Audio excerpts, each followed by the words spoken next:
Hello and welcome to Reawakening the Sacred Self, deepening our connection with our authentic soul.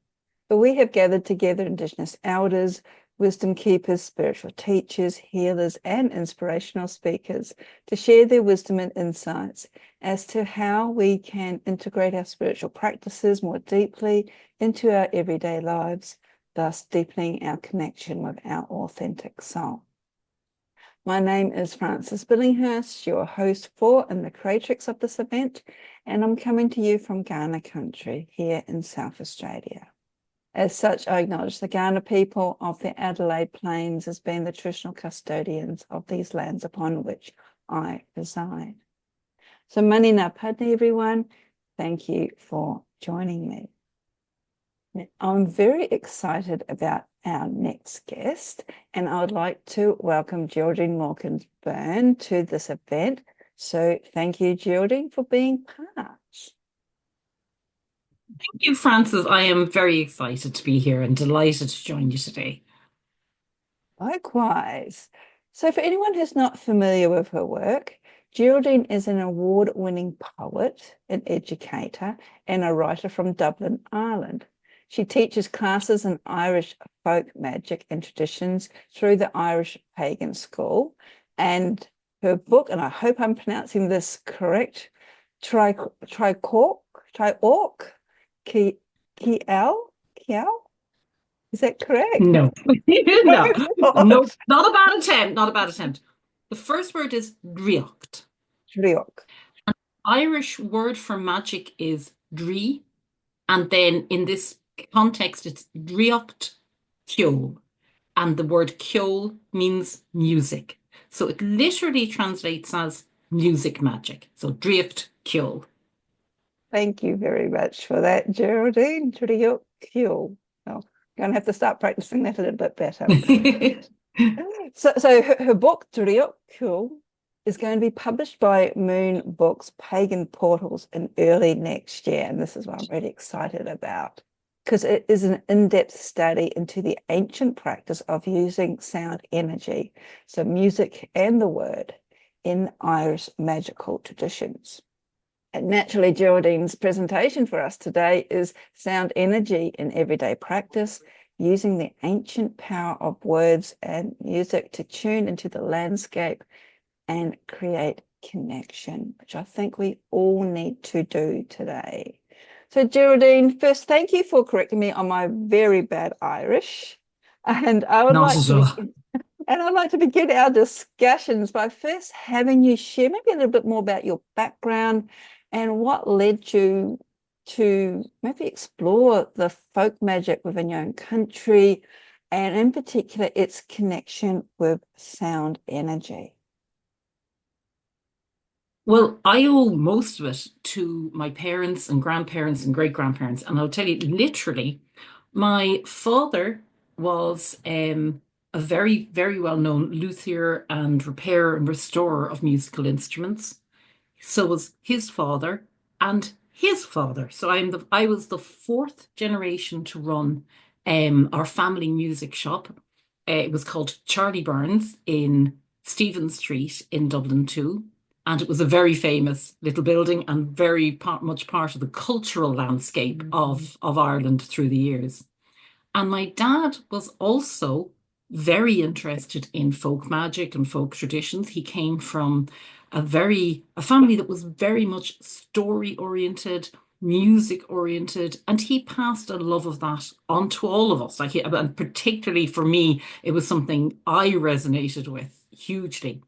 And I used to work in advertising and media and all kinds of things. And then I joined the family business and I ran the music shop for years. And I retired in 22. So since then, and before, like even before then, like my work took me from, obviously I'm a poet, as you said, so I write a lot of poetry and a lot of stories and so on. And then into the whole concept of being, the Irish concept of being a poet and what that means. And in Irish traditions, that's a fili is the word. Now it's Fili, fada. Fada is a little accent over the I. So the fili had a special status. And then as a poet, that fascinated me. As a musician, the enshrinement of music at the heart of old Irish society, that was another thing that caught me. And bit by bit, I literally realized like how connected my father was, my grandparents, how this tradition has evolved in now, obviously from the lofty heights of druids and fillies and courts, but it really, really survived as folk magic. And my father's people were from Wicklow, even though he was a proud Dub, have to be said, we're like proud, proud Dubliner, but his family roots were Wicklow. And in Wicklow and in his family, every story centered around either, something to do with music, something to do with like powerful words. We have superstitions and little spells called pishogues. And every pishog is about how you got away from the she, the fairies, like how you outwitted something, how you avoided trouble. And this body of storytelling and family tradition that he passed on became the basis for my love of and understanding of folk magic and tradition. And I say I worked for 30 years in the music shop. I dealt with musicians every day. And no better a group of mad, funny, kind, weird people will you ever meet in your life. And when I wasn't dealing with them, I was dealing with poets. So like and you realize just like the common magical threads that run through. And then it just became my area of study, tracing those threads, collating them, and trying to explain what Driocht Ceol is. So Driocht Ceol, I didn't invent it. Do you know what I mean? It existed, but I tried to bring it forward and show it in a way that people could now access, if that makes sense. No, it certainly does. And thank you very much for sharing a bit of your background and what a wonderful sort of upbringing you had, because Oh, I yeah. can speak for myself, because these stories, especially family stories or cultural stories or the myths, especially in this day and age, it's almost like it's an art that's sadly not every child is exposed to. And because it helps the imagination, and as part of your talk, it also helps us form that connection with space and where we Yes. are between the worlds. And maybe we can talk a little bit more about that as to how these words, these stories that you were told, how they started to sort of like bring you back into the landscape, especially with Ireland, because it's a fascinating Oh, yeah. country where it's all full of leprechauns and magical beings that seem to be oozing out everywhere. So was it hard to Well, reconnect? um, not really. I think we came from an advantage in that we were obviously brought up in it. You know what I mean? So there was less of a need to reconnect.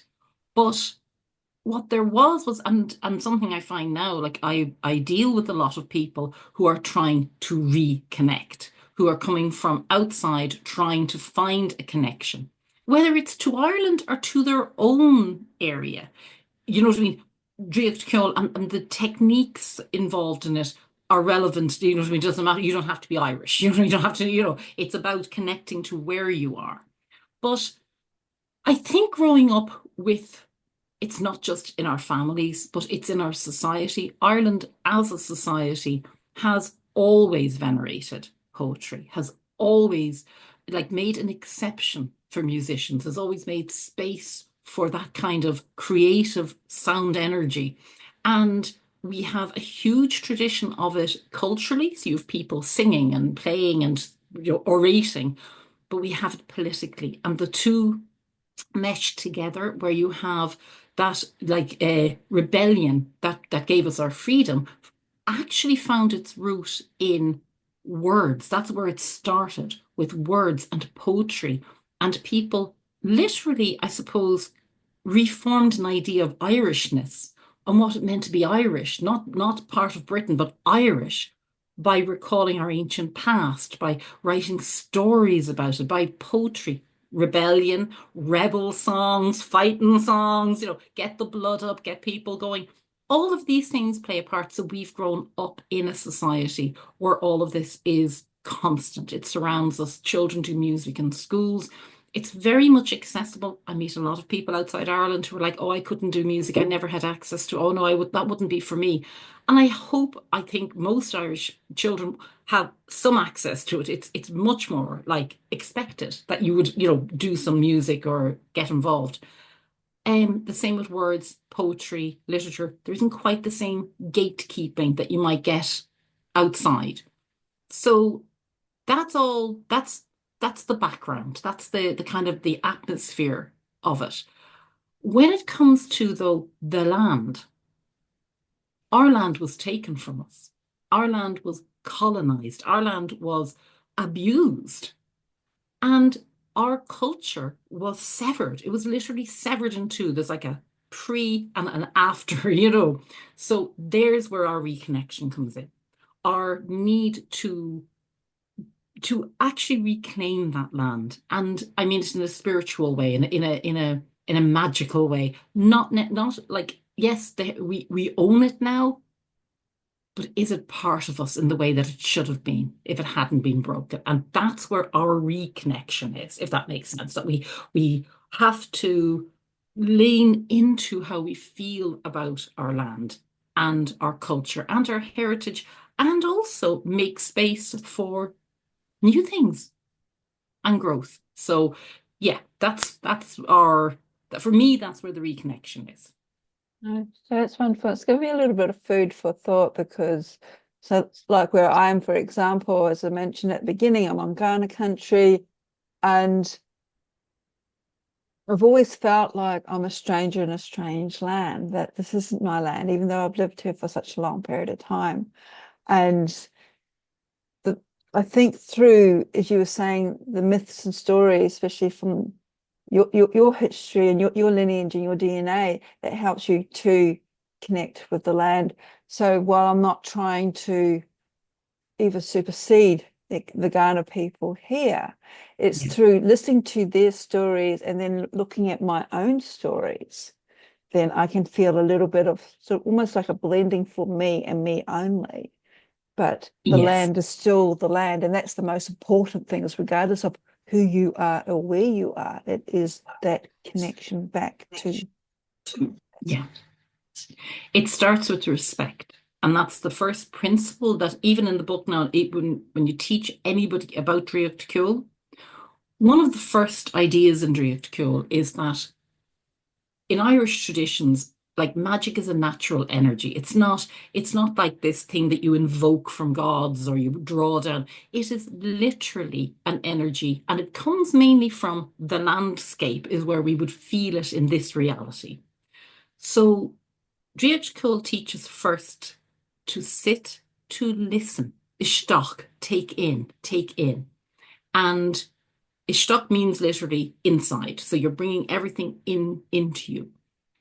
And you hear, you hear the sound, the note, the bass note of wherever you are. When you've done that and you approach a place with respect, you're listening to it. You're not going to it and saying, give something to me. You're going and saying, I am here.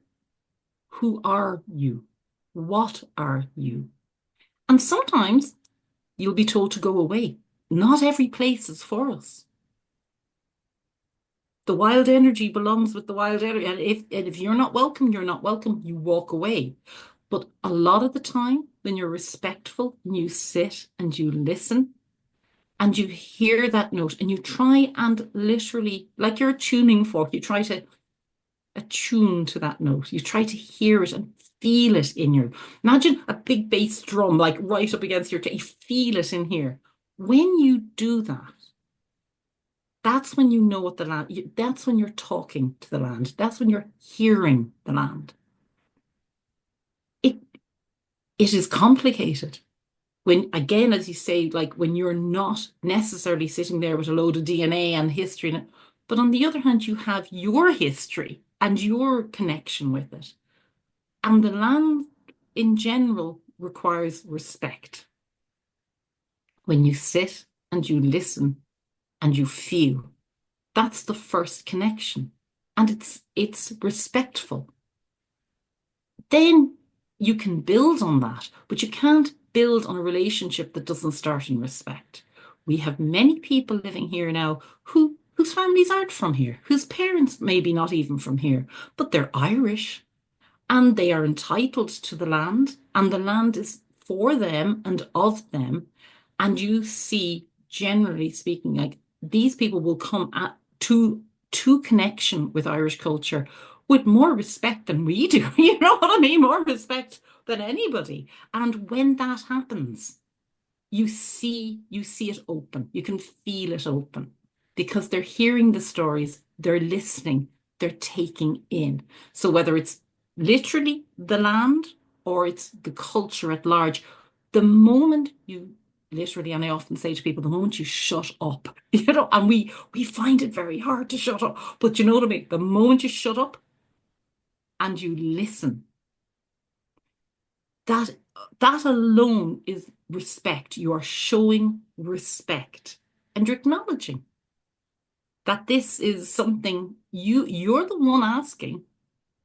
So you go with respect. And the moment you do that, that's where connection really, that's where it begins. And yeah, as you say, it's very hard when it's maybe a colonized land and you know where you stand in that. And but all you can do Mm. is as listen to their culture, listen to the land, Yeah, feel. just listening to you talk, and I know here in Australia the Aboriginal peoples do have a term called, I think it's pronounced daduri, and it's that listening, it's that deeper listening, not just sitting there and just listening to what's around you, but really deeply connecting in and Yeah. almost like feeling your roots going into the earth and just observing everything around. And for those of Yeah. us who may have sort of undertaken Buddhist practices with Buddhist meditations, the walking meditation, where you're being mindful of each step, you can do that where you can sit and be mindful of everything around you. And I'm just Yeah. thinking, even if you're in the middle of the city, this is something we can all do regardless of where we are, even when we're traveling. As you said, show that respect, that deep listening, and then we can connect a lot deeper. Well, you literally just there, you've pretty much described the nugget, the kernel at the heart of Drift Kill. That is it, Francis, literally. Like, I'm an urban pagan. I am an urban chick.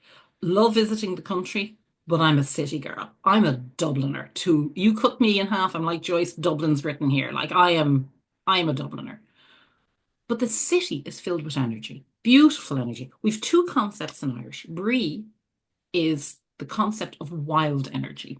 So when you go to a place and it has this inherent energy that it gets from nature, and sometimes it's very hybrid, where you'd have like if you stand on the side of a mountain cliff and the waves crashing beneath you, that's really wild energy, very high. But all natural places have brie. Bua is the energy that is accrued through human usage. So if your house would have mainly bua energy. Now, everywhere is a mix of the two. There's little crossover that, but they're two good kind of concepts. And it doesn't really matter what you call them. You'll find that concept in most cultures, wild energy, man-made energy. The city is filled with energy. And it's a mixture of Brie and Bua, but mainly Bua energy.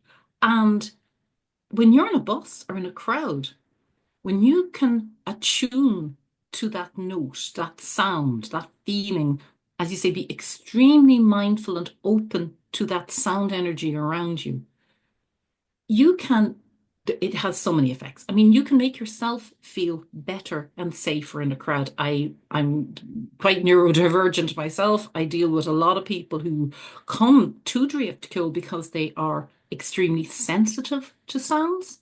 And this is something that leads them down the path of exploring sound energy. Sound can be overwhelming. Drift Kill helps you deal with that. It helps you also harness it, control it, change it if you need to. Now, that's not something that happens overnight. That's at the end of a long, like, amount of practice and whatever.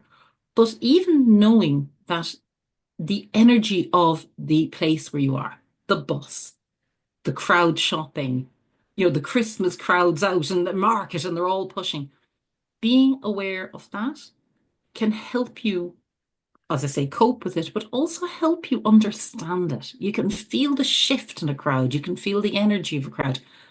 Literally, wherever you are, whatever you're doing. It's not just sitting on a mountainside, meditating, you know what I mean, feeling connection. No, it's people as well. Once you're very aware of sound and sound energy, and as I said, like obviously my area of focus is Irish traditions, but you will find this across every culture. Any culture that ever found an instrument, you know what I mean, or had a poet. It's in every culture. But here we are. You can use that energy. You can connect to that energy. And just like you were saying, even mindful walking, whatever, wherever you are, it roots you, it anchors you to what you're doing and where you are. And that, again, we say it connects you to the past, the present, and the potential of the future. So you have your past, the glorious Philly and the poets, and you have the present, and then you have, well, what do I want this to be? Where do I want to go with this? If you're not anchored, if you're not aware, it's a waste of time. Mm-hmm. And I'm just sort of, while you're talking, just sort of like thinking about our modern world, how it's so filled, as you said, so filled with noise, but it's almost like it's the wrong kind of noise. It's almost like a very harsh, distracting noise. Doesn't quite resonate with a lot of our souls. But from what you're talking about, when we're connecting with the land, it's regardless of whether it's man-made energy or the wild energy, it's a more aligned sort of sound that's coming through when we listen to it. Absolutely. And it reminds you of who you are and who do you want to be? Do I mean, look, you only have to turn on the news at the moment and you would be forgiven for thinking like there isn't an ounce of humanity left in the world. When you hear things with with a more attuned ear, when you've become more aware of sound energy, you hear the other voices, the quieter voices, the people trying to help, the people speaking reason, the people advocating for justice. They might not be screaming hate at the top of their lungs, but they are speaking. And then when you hear that, you can amplify that. You can join into that. Now that's a very, very modern example, or a very, very specific example. But just like you said, I mean, if you're in your daily life, you've the television, you've the radio, you've people shouting, you've people talking to you, you've traffic, you've noise. Like, unless you live like somewhere beautifully and rural, the birds singing, you probably have your own noise, your own things, alarm bells, like, having to do things at certain times. When you can hear the truer notes under that, whether it's when you're speaking to people or whether it's natural sound, again, it just reminds you of who you are and who you want to be, and not to be pulled into that loud, brash hatefulness, but to come back and go, no, that's actually not me. I'm not that person, and I don't want to be that person. I want to be this better version. I want to do better. And it doesn't matter how many times you screw up. Once you're constantly looking for that, you'll get there. You know what I mean? We're all stumbling, but we will get there if we can hear the truth. And we talk a lot in Irish traditions about Byrne or truths. And it is that concept that the true life force is truth. And when you can hear that true note, when you can hear the real note, that's what helps you do the right thing. When you're distracted by false notes and noise and distraction, you can't do the right thing. You can't be true and honorable. So you always have to try and hear truth, the true sound. Mhm. And Yeah. And I think each of us will know when we know that truth, because it comes from deep within. It's almost like getting away from the ego self, and it's almost like heart centered. And then it reminds us that, and if we're seeking it, if we haven't heard it before, it's almost like we're being reminded to take responsibility to turn off the distractions, to limit or be more in control of what external noise we allow in to be yelling and shouting at us. And if yes, we really want to tune into that true connection, that true sound. yes, absolutely. And it comes down to even in your personal life, when you're talking to people, one of the things again is stopped listening, taking in under that heading that you find is and in Irish folk magic, it was a very big thing that you had to trust your neighbours. You lived at very close quarters in a very small community and you relied on each other. So you hear there's a lot of folklore and a lot of folklore about hearing the truth behind what someone is saying. A lot of folk stories that concentrate on someone, we call it someone who's very I'm trying to think, plawsy is the Irish slang or Irish word for it. Someone who's very convincing, it sounds very, very slick, very plawsy, very slick. So when you are used to always constantly trying to hear the true note, you begin to hear the gap between what they say and what they do, or what they say and what you know is reasonable or reality, and you're not as easily persuaded. So just that whole practice, constant practice of trying to hear that true note, trying to tune into that idea, you will connect to the people who are speaking truthfully. Now, I'm not saying they're right or wrong, but who are speaking from the heart, who have genuine intention. And you learn to hear the people who aren't. And again, you're seeing past the noise just to that person. So on the most basic level of your interpersonal relationships, you can practice that. And it then obviously makes it easier to hear the truth in a larger sense, when you're talking politically or societally, but even one-on-one, it's so important to always be trying to hear the true sound. Mm. And you also mentioned earlier about, again, taking that responsibility back onto ourselves and looking at the language that we speak, the words that we use, because conversations is a two-way Yes. street, and we can't always just blaming the other person for yelling or shouting at us. And it's just like, well, what's the message that we are using, and how connected are we Oh, to yeah. the greatest And beings? Eh? 100%. That is, and that is actually that's the flip side of inside is shock is a mock outside. And that's when you emit what you bring out. And that can be, I mean, there's a whole technique in Indriop Cure, of taking, the base note that you hear, that energy, and changing it for magical purposes or for spiritual purposes, whichever, is your need at the time. But the other very important aspect of a mock is, as you say, what are you putting out there? What are you saying? If your words aren't true or honorable, are your words said in anger? Now, listen, I'm Irish, I have a temper. You poke me, you know what I mean? I'm poking back. Everybody has a natural inclination to go, excuse me, get there and get angry. You're not asked to repress your natural self. We're not saying, be a saint and never say anything, but the more you practice listening and being true and hearing truth, the more it annoys you when you hear yourself deviate from that. It makes you much more aware. And then it makes you also reach for better words, where you might just go and dismiss something. It gives you that words to go, well, actually, have you looked at it? You know what I mean? Or be more persuasive or find a better way of expressing yourself.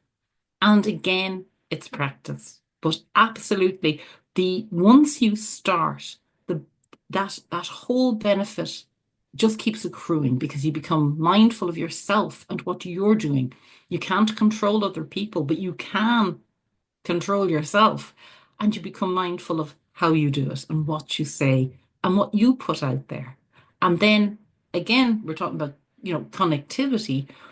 When you connect to another person, even if it's on the most smallest amount, the tiniest bit of, well, actually, okay, I see your point of view, when they can go, well, yeah, I mean, you might have a point. Just that. Isn't that so much better than I hate you? Mm, mm. We're sort of losing that technique of agreeing to disagree. And it's just like that's fine. I don't have to agree with everything, but we can agree to disagree and move on from there. Yeah. Now, obviously, there are exceptions. You know what I mean? There are things we don't agree on at all. There are some things can't be tolerated, some cruelties, some injustices. But yeah, I think on the vast majority of interpersonal things, just find that as you say, it's like, okay, well, I don't agree, but I will move on. I will be kind. I will, yeah. And it just there's something there then. There's some common ground as opposed to nothing.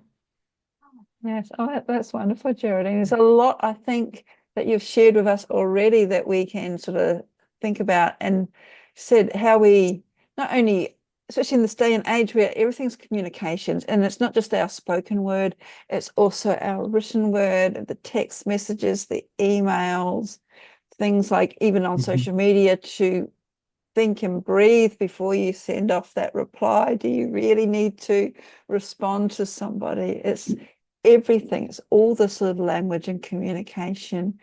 And with yourself being a wordsmith of sorts, with writing your poetry, no doubt words are very, very important. And you have the sort of underlying understanding of, I suppose it is the magic of the words, whether they're written or sung, coming through us to music, and just how they play out in our everyday lives. It will be the tradition of poetry in Ireland, as I said, starts way, way back, starts thousands of years ago in very early Irish society.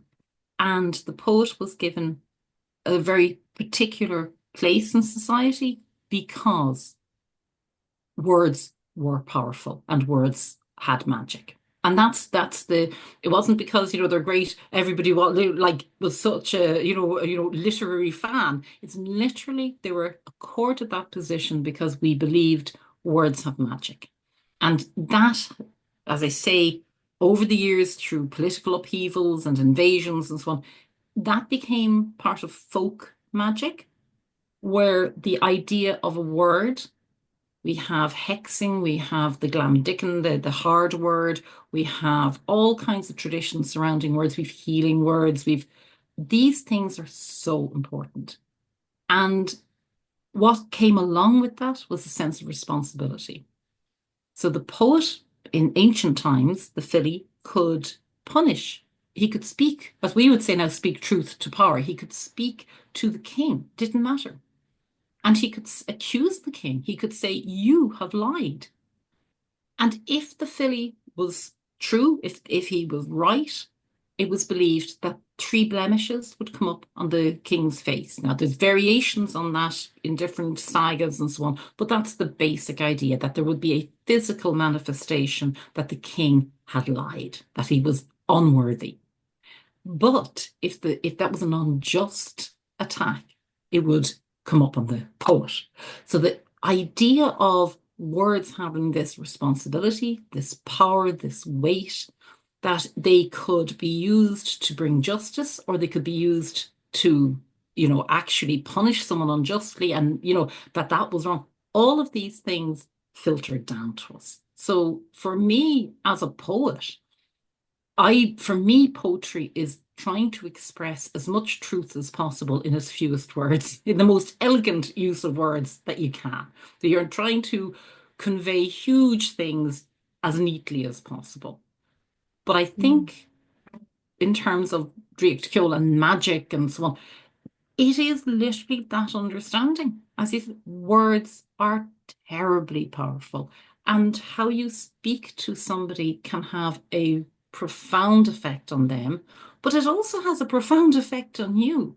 If you lean into like cruelty and nastiness when you're speaking to people, that will affect you. It will, like, it becomes part of who you are. So you have to treat everything with respect.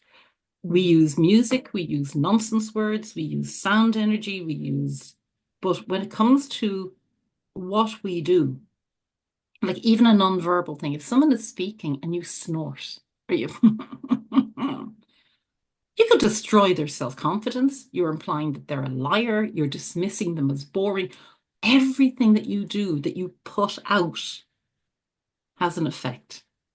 And you're responsible for what you put out. So, someone going, well, I didn't say anything. Well, you snorted as that person spoke. Like you said a lot. You said it. That's the thing. It is about everything in the end, particularly in Irish traditions, comes back to personal responsibility. And it comes back to, if you have this ability or this power, you'd better use it the right way, or everybody will see. You will be shown. Yes, I'm wondering, listening to what you're saying with the if the king was unjust or untruthful, how he had blemishes appear on his face or on his body, how some of our people in power would go down today if that was the case. Maybe Yeah. probably not a very happy, pleasant thought to think No. of, but No, but yeah, but absolutely. I mean, that idea that of worthiness in leadership, that has gone by the wayside a lot. And I think that's actually for me is one of the biggest shocks. Like I'm 57. I remember when if a politician was caught doing something vaguely, immoral or illegal, they resigned in shame and were led away. And I honestly don't know what some people would have to do on camera before they'd be punished for it. So you kind of go, wow, that idea of shame and having pride in your honor is gone. But again, then I think it devolves to us all to keep that concept alive. If those in power have abandoned it, that's no excuse for us. We have to keep it alive.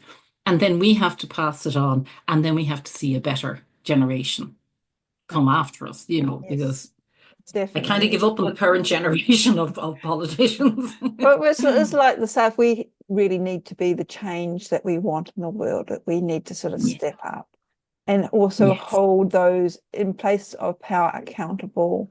Because in most cases, they are elected as our representatives, and are they actually Yes. representing us? But that's probably another discussion to have elsewhere. Because we're running out of time, but I want to talk about your book because what you've been sharing with us is going to be coming out in written words soon. So could you tell us a little bit about the book? I understand it's going to be out Well, early next year. And what sort of inspired you? Because you are also the author of a number of other books as well. But in particular, what inspired you to write about the sound of music within the Irish tradition and share it with the world? because it is, for me, it's my life work, it's my passion. And it is, I suppose, the area of magic and spirituality that I enjoy teaching. It's what I would practice in my daily life. And it is a very much, I mean, in Ireland, very few of the concepts in the book would be completely new to many people because it is, as I say, part of our society and our heritage and so on. But there is no manual, there is no book, there is nothing accessible for people outside to learn how to do this in a way that makes sense. You can't expect you're in Australia. I don't expect you to know about Irish Druidic practices, you know what I mean, in the early 5th century. Why would you? You know what I mean? So what I wanted to do was create something that was part academic, because that's my background, and that took a serious scholarly look at where this comes from, what is sound and energy, how did it, like, where is its roots, and how did it become Driocht Kyo as we would know it today? But I also wanted it to be, because I'm thinking about Drake Kyo, it's a very joyous practice. It's a very happy thing. You're making noise. It involves musical instruments and words. You know what I mean? It shouldn't be dry and, oh, I'm sitting in a room. You know, it's a communal thing. And there's so much, interesting tangents, coming off it, and stories from folklore and all. I wanted something that as people went through it, they could actually read and then do exercises to help them.